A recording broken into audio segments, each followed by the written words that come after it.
तो जैसे कि लास्ट एपिसोड में हमने देखा था कि रूला और डाउरी मास्टर ने एक साथ मिलकर एम्परर यानफेंग पर काफी भयानक अटैक कर दिए, जिन्हें एम्परर बिल्कुल भी रोक नहीं पाते और फाइनली वो मौत की कगार पर पहुंच गए। लेकिन किन्मो अपने ग्रैंडपास की मदद से उन्हें बैटल ग्राउंड से उठाकर सीधे ग्रैनी सी के घर लेके गया ताकि यहाँ पर वो एम्परर का इलाज कर सके। भले ही एम्परर की बॉडी में मौजूद हर एक मेरिडियन शैटर हो गई, लेकिन फिर भी किन्मो को पूरा यकीन था कि वो एम्परर को बचा लेगा। अब आगे तो इस एपिसोड की शुरुआत में हम ग्रैनी सी को देख पाते जो कि एम्परर यानफेंग को अपने कमरे में लेके चली गई और थोड़ी देर बाद ड्रैगन किलिन भी हाफते हुए वहाँ पर पहुँच गया। किन्मो काफी तेजी के साथ घर वापस आया था क्योंकि उसे ग्रैनी सी की बॉडी के अंदर मौजूद ली टियानशिंग पर जरा भी भरोसा नहीं था और उतने में उसने देखा कि ग्रैनी सी तो एम्परर यानफेंग को हील कर रही। उन्होंने अपनी क्रिएशन आर्ट का इस्तेमाल करते हुए एम्परर की डिवाइन वर्ल्ड को जैसे तैसे सील कर दिया। किन्मो तो ये देखते साथ ही काफी ज्यादा इम्प्रेस हो गया, मगर ग्रैनी सी उसे बताती है कि इससे कोई फायदा नहीं होने वाला। फिलहाल के लिए मैंने डिवाइन वर्ल्ड को जोड़ के रखा, मगर जैसे ही heavenly demon art of creation side में हटेगी एम्परर की बॉडी में मसले होना दोबारा से शुरू हो जाएंगे।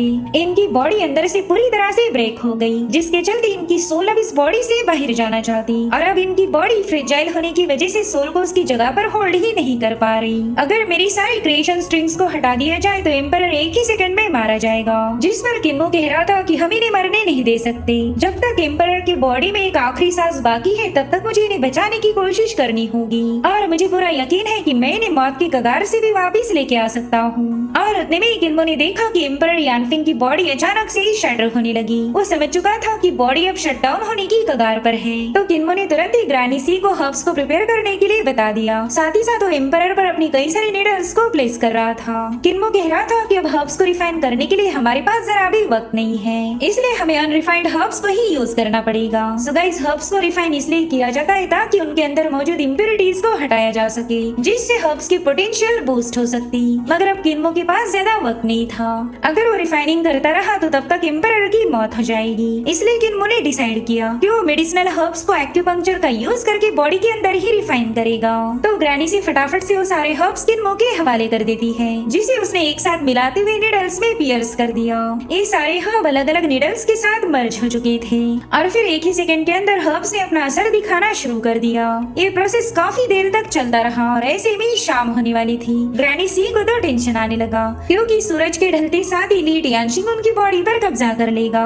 इधर किन्मो तो पूरी तरह से अपने ट्रीटमेंट में खोया हुआ था, उसे पता ही नहीं चलता कि शाम हो चुकी। साथ ही ग्रैनी सी ने उसे जितने भी हर्ब दिए थे वो सारे खत्म होने की कगार पर हैं, इसलिए वो ग्रैनी सी से कहता है कि मुझे और थोड़े बहुत हर्ब्स की जरूरत पड़ेगी, मगर उसे ग्रैनी सी का कोई रिस्पांस नहीं आता।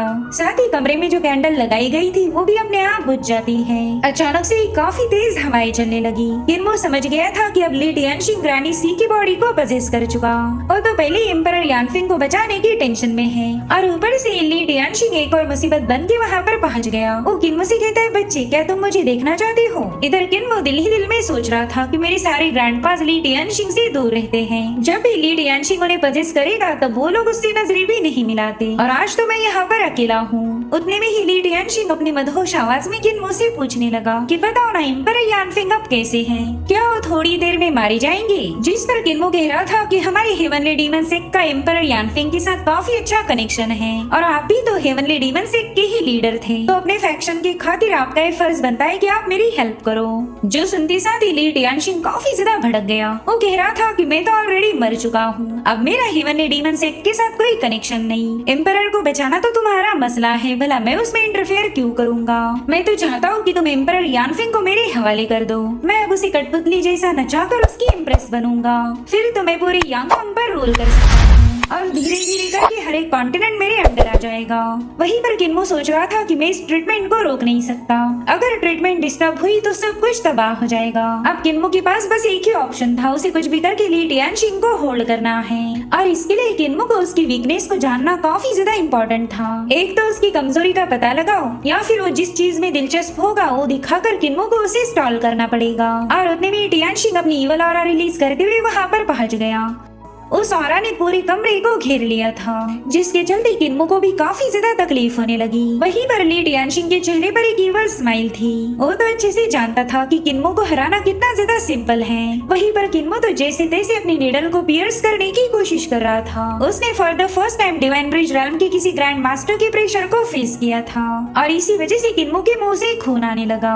टियानशिंग ने अपनी ऑरा का इस्तेमाल करते हुए किन्मो को उसके नीचे पूरी तरह से सप्रेस कर दिया। वहीं पर टियानशिंग कह रहा था कि अगर तुमने एम्परर यानफिंग को खुद होकर मेरे हवाले नहीं किया तो मैं खुद ही उसे खत्म कर दूंगा। और अब वो किन्मो पर अटैक करने ही वाला था कि उतने में उसने एक बड़ी ही अलग सी टेक्निक को एक्टिवेट कर लिया। ली टियानशिंग तो उसे देखते साथ ही अपनी जगह पर रुक जाता है। वहाँ पर तो मानो स्पिरिचुअल एनर्जी से बाहर आ गई। साथ ही साथ एक दरख्त भी फॉर्म हो चुका था। ली टियानशिंग तो इन पेड़ पौधों को देखकर ही काफी ज्यादा अमेज हो जाता है। वो हैरान होते हुए कहने लगा कि ये तो अर्थ ओरिजिन आर्ट ऑफ क्रिएशन है। वेल ये आर्ट टियानशिंग को काफी ज्यादा इंटरेस्टिंग लगी, इसलिए वो किन्मो पर जो अटैक करने वाला था उसे रोक देता है। साथ ही उसने अपने डिमोनिक फोर्स को भी हटा दिया था, जो देखकर ही किन्मो की मानो जान में जान आ गई। वहीं पर टियानशिंग उससे कहने लगा कि तुम्हारे पास कोई भी स्पिरिचुअल हर्ब नहीं था, तो तुमने एलिक्सर्स की जगह पर अर्थ ओरिजिन आर्ट का इस्तेमाल किया ताकि तुम अर्थ की मदर एनर्जी का इस्तेमाल करते हुए एम्परर की सोल को नरिश कर सको। ना ये तो बहुत ही गलत हो रहा। इस आर्ट का एक बंदे को बचाने के लिए इस्तेमाल नहीं किया जा सकता। इस आर्ट को तो हमारे अपोनेंट की जान लेने के लिए डिजाइन किया गया था, मगर तुमने तो इतनी अच्छी डिमोनिक आर्ट की धज्जियां उड़ा दी। भले ही तुम एम्परर को बचाकर एक राइचियस काम करना चाहते हो, मगर ऐसे काम तो हम डीमंस को शोभा नहीं देते। तुम तो वाकई मेरे हेवनली डीमन सेट के लिए एक बहुत बड़ा कलंक हो। लोगों की जान लेने की बजाय तुम उन्हें बचा रहे हो। लानत है ऐसे सिक लीडर पर। वहीं पर किन्मो को उसके ग्रैंड पास ने बताया था कि ली टियानशिंग कल्टीवेशन का दीवाना है। जब वो जिंदा था तब कल्टीवेशन की अलग अलग मेथड से पूरी तरह से ऑब्सेस्ड हो गया और इसी के चक्कर में वो पूरी तरह से डिमोनिक वेज में गिरफ्तार हो गया। अगर ये बात वाकई सच है तो मैं ली टियानशिंग को अपनी स्किल्स दिखाकर बिजी रख सकता। इसलिए किन्मो ने एम्परर की बॉडी पर एक दूसरी आर्ट का इस्तेमाल किया जिसे स्पिरिट आर्ट ऑफ क्रिएशन कहा जाता है। जो देख टियानशिंग उससे कहने लगा कि बच्चे तूने एक और आर्ट का गलत इस्तेमाल किया। तुम्हें ऐसा लगता है कि तुम स्पिरिट आर्ट ऑफ क्रिएशन की मदद से एम्परर की बॉडी में मौजूद सारे हिडन इलनेस को खत्म कर दोगे, मगर ये तो टैलेंट का वेस्टेज है। वैसे भी ये बंदा थोड़ी देर में मारा जाएगा। वहीं पर किन्मो ने एम्परर की माइंड को अपनी क्रिएशन टेक्निक से जकड़ लिया था।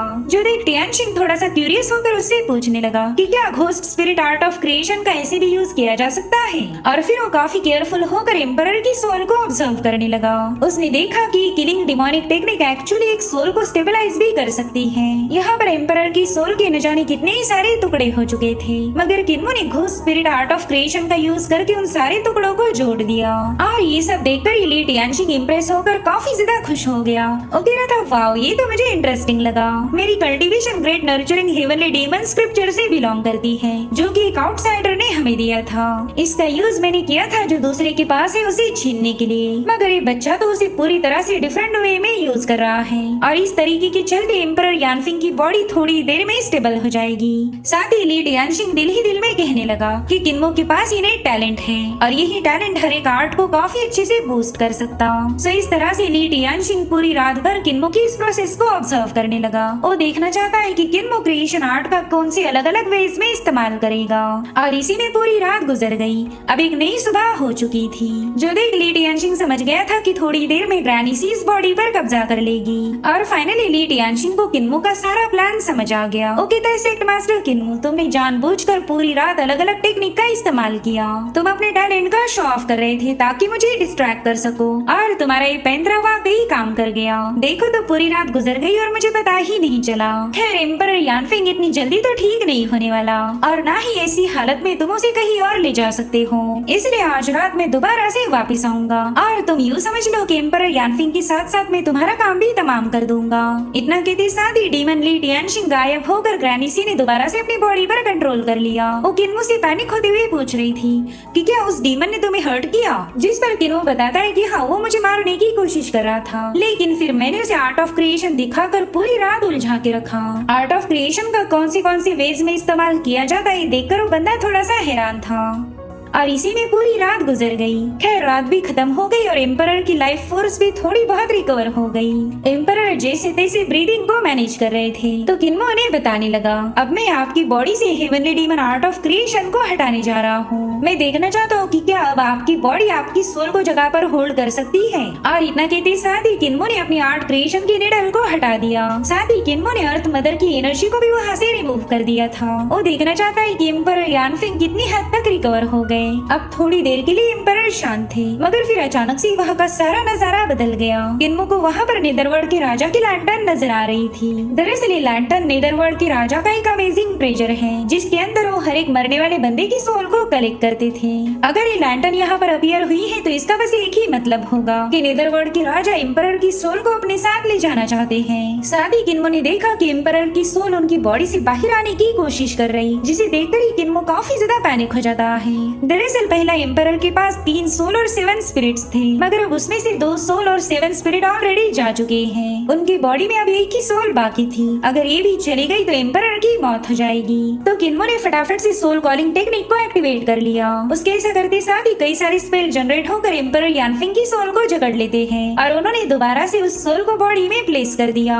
हर एक स्पेल एम्परर की बॉडी को कवर कर रहा था, जिसके चलते अब उनकी सोल बाहर नहीं आ पाती। तो एम्परर को रिकवर होता हुआ देखकर नेदरवर्ल्ड की लैंटर्न भी अपने आप वहाँ से वैनिश हो गई। यानी कि किन्मो ने एकदम लास्ट मोमेंट पर आकर एम्परर यानफेंग को बचा लिया था। अगर वो सोल कॉलिंग का इस्तेमाल नहीं करता तो एम्परर मारे जाते। और अब उस लैंटर्न के वहाँ से जाते साथ ही सब कुछ दोबारा से नॉर्मल हो गया। किन्मो ग्लैडिसी को बता रहा था कि एम्परर की बॉडी काफी ज्यादा कमजोर है।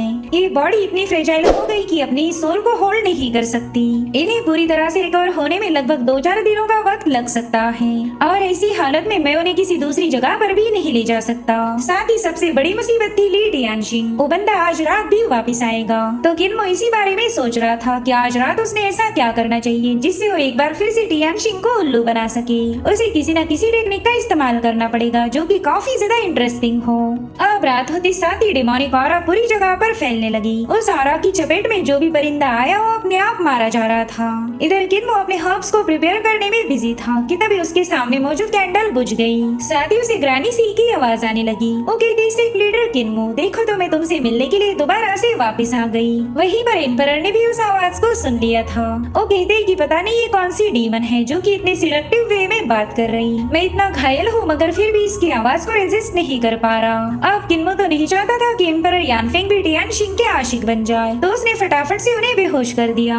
वहीं पर सीयू किन्मो से कहने लगी कि आज भी तुम्हें कोई ना कोई इंटरेस्टिंग टेक्निक मुझे दिखानी होगी। अगर तुम इसमें फेल हो गए तो मैं अपने हाथों से एम्परर को खत्म कर दूंगी। और अब उसके कमरे में एंटर करते साथ ही किन्मो ने भी अपना करतब दिखाना शुरू कर दिया। दरअसल किन्मो ने यहाँ पर earth marquis of the star suppressing lord की ट्रू आर्ट का इस्तेमाल किया था। ये technique great nurturing heavenly demon scripture से बिलोंग करती थी, जिसे टियानशिन ने भी एक जमाने में मास्टर किया था। मगर वो ये देखकर हैरान हो गया कि किन्मो का लुक तो पूरी तरह से डिफरेंट है। इसलिए वो किन्मो से कहने लगा कि स्टार सप्रेसिंग लॉर्ड का लुक ऐसा नहीं दिखता। बताओ तुमने इस आर्ट में कौन सी गड़बड़ी की। मगर किन्मो तो बस उसे तेवर दिखाने लगा। वहीं पर टियानशिन कहता है कि शायद इस आर्ट का कोई और भी बुक होगा और उतने में किन्मो ने उसे नेदरवर्ल्ड का दरवाजा भी दिखा दिया। टियानशिन तो हैरान था कि यहाँ पर एक डोर भी मौजूद है और फिर उसकी नजर पड़ी दरवाजे पर लिखी गई राइटिंग पर। उस राइटिंग को देखते साथ ही ली टियानशिन कहने लगा कि ये तो अंडरवर्ल्ड की राइटिंग है, जिसे स्टडी करना तो नेक्स्ट टू इम्पॉसिबल होगा। और उतने में किन्मो उसके सामने आ गया। वो कह रहा था सीनियर, शायद आपको true art of earth marquis क्या होती है ये पता ही नहीं। आपने तो किसी फालतू टेक्निक को ही मास्टर किया था। तो टियानशिन भी अपना फॉर्म बदलते हुए कहने लगा कि मैं हेवनली डीमन सेक्ट का सेज मास्टर हूँ। हेवनली डिमोनिक सूत्रा में ऐसी कोई टेक्निक मौजूद नहीं जिसके बारे में मुझे पता ना हो। वहीं पर किन्मो ने सीयू के फॉर्म को देखते साथ ही फटाफट से अपना मुंह फेर लिया और तभी उसने देखा कि एम्परर यानफेंग को और भी ज्यादा तकलीफ होने लगी। तो किन्मो फटाफट से अपने फॉरहेड पर मौजूद थर्ड आई को ओपन कर देता है। वो कह रहा था कि मुझे जल्दी से मास्टर रुलाई और डाओइस्ट मास्टर ने छोड़ी हुई मूव्स को रिमूव करना होगा। और अब इसी आई की मदद से किन्मो एम्परर की बॉडी को चेक करने लगा। उसने देखा कि एम्परर की डिवाइन ट्रेजरीज तो पूरी तरह से बर्बाद पड़ी है, इसलिए किन्मो को डिवाइन ट्रेजरीज में जितनी भी इंजरीज थी उन सभी को हील करना होगा।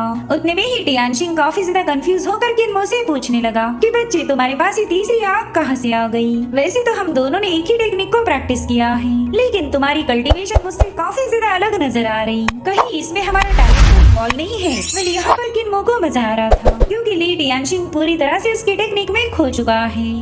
ओके ताई सीनियर, शायद आप मेरी टेक्निक को देखने के लिए काफी ज्यादा बेताब हो, तो क्यों ना आप मेरे साथ एम्परर यानफेंग की बॉडी में एंटर करो।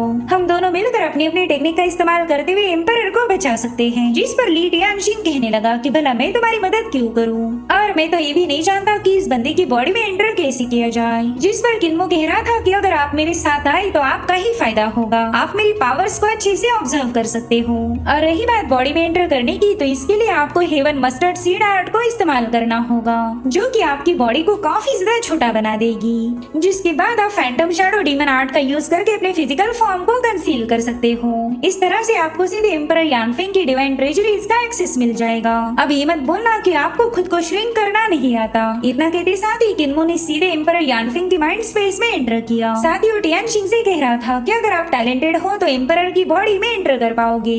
जिस पर टियानशिंग हंसते हुए कहने लगा कि बच्चे, तुम तो मुझे उकसाने की कोशिश कर रहे हो, मैं तुमसे भी 1000 गुना ज्यादा टैलेंटेड हूँ। जिस पर किन्मो कह रहा था, अच्छा ऐसी बात है, फिर यहाँ आकर अपने टैलेंट को साबित करके दिखाएं। इसलिए ली टियानशिंग भी फटाफट से एम्परर यानफेंग की बॉडी में एंटर कर चुका। और अब यहाँ पर हमें एम्परर यानफेंग की स्पिरिचुअल फेटस की डिवाइन ट्रेजरीज का नजारा दिखाया गया। ये वही जगह है जहाँ पर पावर जनरेट होकर पूरी बॉडी में सप्लाई की जाती, इसलिए तो इसे डिवाइन ट्रेजरीज कहा जाता है। किन्मो तो यहाँ की हालत देखकर ही काफी ज्यादा पैनिक हो गया। वो समझ गया था कि एम्परर का स्पिरिट एम्ब्री और उनकी डिवाइन वॉल्ट पूरी तरह से तबाही की कगार पर है। और अब वो दोनों मिलकर पूरी डिवाइन वॉल्ट को चेक करने लगे। इन्हें एम्परर यानफेंग की इंजरीज के सोर्स को ढूंढना था, और फाइनली वो लोकेशन इन्हें मिल ही गया। यहाँ पर एम्परर का गोल्डन ड्रैगन पूरी तरह से घायल था। उसकी बॉडी में न जाने कितनी सारी तलवारें पियर्स हो चुकी थी। वहीं पर हम कुछ रेड स्ट्रिंग्स को भी देख पाते हैं जिन्होंने उन तलवारों को रोक के रखा था। तब तक ली टियानशिंग सीयू की फॉर्म में आ जाता है। वो काफी ज्यादा खुश होते हुए कहने लगा कि ये तलवारें तो डाओइस्ट मास्टर की हैं। उस बुढ़े ने तो अपना सोड इंटेंट ही एम्परर यानफेंग की बॉडी में ट्रांसफर कर दिया ताकि एम्परर की इंजरीज कभी भी हील ना हो। ऐसे में तुम चाहे कितने ही हर्ब्स का इस्तेमाल क्यों ना करो, तुम इन इंजरीज को कभी भर नहीं सकते, क्योंकि इंजरीज के इम्प्रूव होते साथ ही ये सोड इंटेंट दोबारा से इस ड्रैगन को घायल कर देगा। साथ ही टियानशिंग ने नोटिस किया कि हर एक तलवार को ग्रैनी सी ने अपनी स्ट्रिंग की मदद से जकड़ लिया है। वो कह रहा था, देखो तो मेरी बीवी कितनी ज्यादा शातिर है, उसने अपने डिवाइन पावर का इस्तेमाल करके इन तलवारों को होल्ड करके रखा। यही रीजन है कि एम्परर यानफेंग की डिवाइन ट्रेजरीज अभी तक कोलैप्स नहीं हुई। अगर सीयू अपने डिवाइन पावर का इस्तेमाल ना करती तो हो सकता है ये सोड इंटेंट अपनी फुल पावर को अनलिश कर देता। और उतने में किन्मो ली टियानशिंग से पूछने लगा कि क्या तुम इस सोड इंटेंट को हटा सकते हो। जिस पर ली टियानशिंग गुस्से में कहने लगा कि बच्चे, तुम मुझे ऑर्डर नहीं दे सकते, मैंने तो तुम्हें पहले ही बोला था कि मैं तुम्हारी मदद नहीं करने वाला। अब यहाँ पर किन्मो को ये समझ नहीं आ रहा था कि वो ली टियानशिंग को कन्विंस कैसे करेगा। तो किन्मो से बताता है कि तुम मेरी टेक्निक को लेकर काफी ज्यादा क्यूरियस थे, तो चलो मैं बताता हूँ कि मेरी टेक्निक इतनी ज्यादा पावरफुल कैसे बनी। दरअसल मैंने यूनिफाइंग आर्ट का इस्तेमाल करके हर एक मूव को इम्प्रूव किया है। तुमने मेरी हर एक मूव को ऑब्जर्व किया, और वो इतनी पावरफुल कैसे बनी इसका भी रीजन मैंने तुम्हें बता दिया है। इसका सीधा मतलब ये हुआ कि तुम भी इन टेक्निक को प्रैक्टिस कर पाओगे। अब अगर मैंने तुम्हें इतना बड़ा तोहफा दिया तो तुमने भी बदले में मेरे लिए कुछ करना चाहिए। और हाँ, कोई बात नहीं, अगर आज रात तुमने मना भी किया तो कोई फर्क नहीं पड़ने वाला। कल सुबह होते साथ ही मैं ग्रैनी सी की हेल्प से इस सोड इंटेंट को हटा दूंगा, लेकिन इसमें तो तुम्हारा ही नुकसान होगा, तुम्हारा सारा क्रेडिट ग्रैनी सी को मिल जाएगा। वेल, टियानशिंग तो ऐसा बिल्कुल भी नहीं चाहता कि उसका सारा क्रेडिट ग्रैनी सी को मिल जाए, इसलिए टियानशिंग ने यहाँ पर मल्टी डिमेंशनल स्पेस सील को एक्टिवेट किया। उसके ऐसा करते साथ ही हमें रेड स्ट्रिंग की एक बहुत ही वास्ट स्पेस दिखाई दी। इस स्पेस के अंदर न जाने कितनी सारी डिमेंशंस मौजूद थे, और अब उसी स्पेस को ली टियानशिंग ने एक बॉल में बदल दिया। ये ऑब इतना ज्यादा ताकतवर था कि डाविस की तलवारें अपने आप वहाँ से वैनिश होने लगी। दरअसल ली टियानशिंग डाविस मास्टर के सारे सोड इंटेंट पर कब्जा कर रहा था, जिसके चलते वो सारा सोड इंटेंट वैनिश होकर फाइनली गोल्डन ड्रैगन आजाद हो गया। यहाँ पर टियानशिंग काफी ज्यादा कूल अंदाज में किन्मो से पूछने लगा कि बताओ, क्या तुम्हें मल्टी डिमेंशनल टेक्निक के बारे में पता था। जिस पर किन्मो कह रहा था कि आप एक ग्रैंड मास्टर हो और मैं एक लो लेवल का कल्टिवेटर, हम दोनों की ताकत में जमीन आसमान का फर्क है। मैं चाहे कितनी ही कोशिश क्यों न कर लूं, डाविस मास्टर की सोड इंटेंट को सील नहीं कर पाता, मगर हाँ, मेरे पास आर्कन आर्ट्स का थोड़ा बहुत नॉलेज है, जिसकी मदद से मैं ये जान सकता हूँ कि स्पेशल सील को बनाया कैसे गया, आपने इसमें कितनी डिमेंशंस ऐड की और वो कौन सी पोजीशन पर है, ये मैं जान सकता हूँ। हम दोनों में भले ही कल्टीवेशन का फर्क हो, लेकिन है तो हम दोनों भी सेक्ट मास्टर्स, इसलिए आपको जितनी भी टेक्निक पता है उनके बारे में मैं भी जानता हूँ। इनफैक्ट टेक्निक का नॉलेज तो मेरे पास आपसे ज्यादा ही होगा। जिस पर ली टियानशिंग टियानशिंग कह रहा था कि तुम तो बस बड़ी बड़ी बातें फेंक रहे हैं, भले ही तुम टेक्निक्स को जानते होंगे, लेकिन टेक्निक को जानना और वाकई में उनका यूज करना, इसमें जमीन आसमान का फर्क है। जिस पर किन्मो कह रहा था कि मैं अपनी काबिलियत साबित करना चाहता हूँ, क्यों ना हम 5 लुमिनरीज की डिवाइन वर्ल्ड में मुकाबला करें। जिस पर टियानशिंग कह रहा था कि मैं बेकार के मुकाबले नहीं करता, हाँ अगर उसकी बजाय तुम कोई चीज दाव पर लगा दो तो बात बन सकती है। चलो एक शर्त लगाते हैं, अगर इस मुकाबले में तुम जीत गए तो मैं तुम्हें एक और रात का टाइम दूंगा। आज की रात में तुम दोनों को जिंदा छोड़ दूंगा, और अगर मुकाबला मैंने जीता तो तुम भी एम्परर यानफिंग के साथ यहीं पर मारे जाओगे। तो किन्मो ने भी ली टियानशिंग के इस चैलेंज को एक्सेप्ट किया। दरअसल ये दोनों अपनी अपनी टेक्निक का शो ऑफ करने वाले थे, और इस मुकाबले की आड़ में किन्मो टियानशिंग की पावर का यूज करके एम्परर को हील करना चाहता है। इसलिए अब ये लोग डिवाइन ट्रेजरीज के दूसरे इलाके में पहुंच गए, जिसे 5 लुमिनरीज या फिर 5 रेडिएंट के नाम से जाना जाता है। किन्मो को टियानशिंग की एक एंशिएंट टेक्निक के बारे में पता था, जिसमें वो 5 सीक्रेट फॉर्म का यूज करके 5 लुमिनरीज को होल्ड कर सकता। और अब ये दोनों 5 लुमिनरीज में पहुंच गए, जहां पर इन्होंने देखा कि मास्टर रुलाई के 5 फॉर्म बैठे हुए हैं। रुलाई ने अपने फॉर्म के जरिए इन लुमिनरीज को पूरी तरह से ब्लॉक कर दिया था। वहीं पर टियानशिंग रुलाई के फॉर्म को देखते हुए कहने लगा कि वो बुढ़ा तो एक नंबर का बेवकूफ है, उसे लगा होगा कि कोई भी उसके टाविस फॉर्म को हटा नहीं सकता, लेकिन मेरे लिए तो ये काफी ज्यादा सिंपल है। और अब टियानशिंग ने अपने क्रिम्सन लोटस का इस्तेमाल करते हुए रुलाई के फॉर्म को डिस्ट्रॉय कर दिया। किन्मो कह रहा था कि आपने ग्रेट हेवनली डीमन स्क्रिप्चर के crimson lotus demon heart chart का इस्तेमाल किया है। जिस पर टियानशिंग कह रहा था अच्छा तो तुम इसके बारे में भी जानते हो, लेकिन जानने से कोई फर्क नहीं पड़ता, तुम्हें इस मूव का इस्तेमाल करना भी आना चाहिए। चलो अब देखते हैं कि तुम इस मूव को कॉपी कैसे करते हो। तो किन्मो ने भी क्रिम्सन लोटस को फॉर्म कर लिया और टियानशिंग को बताने लगा कि मैं फर्स्ट टाइम इस टेक्निक का इस्तेमाल कर रहा हूँ।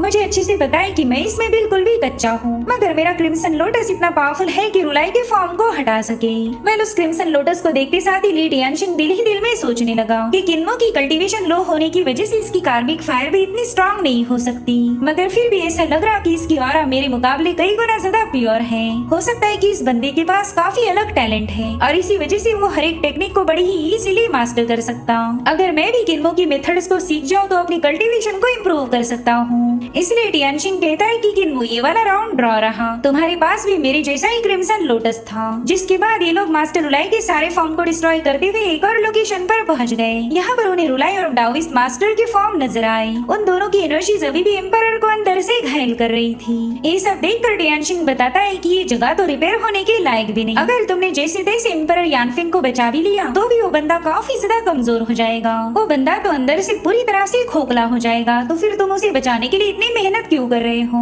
तो किन्मो ने उससे एक सवाल पूछा कि बताओ आपको सबसे ज्यादा क्या पसंद है। तो टियानशिंग बताता है कि मैं हर एक टेक्निक को मास्टर करना चाहता ताकि फिर मुझे इमॉर्टलिटी हासिल हो जाए, मैं भी एक डेविल में ट्रांसफॉर्म हो जाऊं। जिस पर किन्मो कहता है कि मुझे हमारे सेक्ट के पैट्रियार्क ने बताया था कि हेवनली डीमन सेक्ट ने हमेशा इस दुनिया की भलाई की। उन्होंने खुद होकर यांगकांग के इंपीरियल एडवाइजर को गाइड किया ताकि हमारा हेवनली डीमन सेक्ट भी उनकी नजरों में आ जाए, और पैट्रियार्क की मदद से ही हमारा सेक्ट यांगकांग का दोस्त बन पाया। अगर एम्परर यानफिंग मारे गए तो हमारे हेवनली डीमन सेक्ट पर भी दुश्मनों का अटैक होगा, तो मुझे मेरे हेवनली डीमन सेक्ट की खातिर एम्परर को बचाना ही होगा। जिसके बाद किन्मो ने मल्टी डिमेंशनल आर्ट को एक्टिवेट कर लिया, जो कि वहाँ की सोड इंटेंट को सील कर रही थी। वहीं पर ली टियानशिंग कहता है कि वैसे तो मैं हमारे सेक्ट का लीडर नहीं रहा, लेकिन मैं भी चाहता हूँ कि हेवनली डीमन सेक्ट आगे बढ़े, तो आज रात में एम्परर को जिंदा रखने में तुम्हारी हेल्प करूंगा। इतना कहते साथ ही उसने रुलाई और डाविस मास्टर पर अपनी क्रिम्सन लोटस से अटैक कर दिए, जिसके चलते लुमिनरीज से उनका प्रेजेंस पूरी तरह से हट चुका था। और ये देखकर किन्मो के चेहरे पर स्माइल आ गई। उसने बड़ी ही चालाकी के साथ ली टियानशिंग की पावर का इस्तेमाल किया था। और इसी के साथ ये एपिसोड यहीं पर एंड हो जाता है। Thank you so much for watching. Bye bye, take care.